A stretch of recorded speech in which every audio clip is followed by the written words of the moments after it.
สบายดีนี่จะมาขายปึ่มเนาะปึ่มนี่ปึ่มเฮียนซักลายสำหรับมือใหม่สำหรับคนที่ว่าเริ่มต้นเฮียนซักหรือว่าคนที่ว่าเฮียนซักไปหลายปีบางคนเนาะอาจจะแลนเสียนบกคมปัดเงาบอคอยจะได้เนาะเอาปึ่มนี่ไปเฮียนเอาห้องว่าสีมือพัฒนาแน่นอนราคาบ่แพงเนาะปึ่มหัวนี่ทานซักลายยันหาแถวนี่ก็ได้เงินคืนเนาะปึ่ม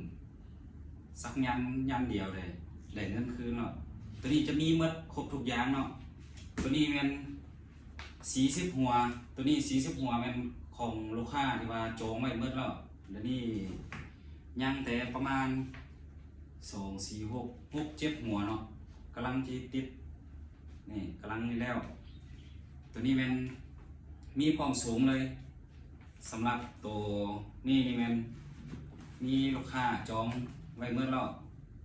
หรือว่าสำหรับคนที่มาอยากได้หรือว่าปุ่มผู้โพเนาะสามารถออเดอร์เข้ามาได้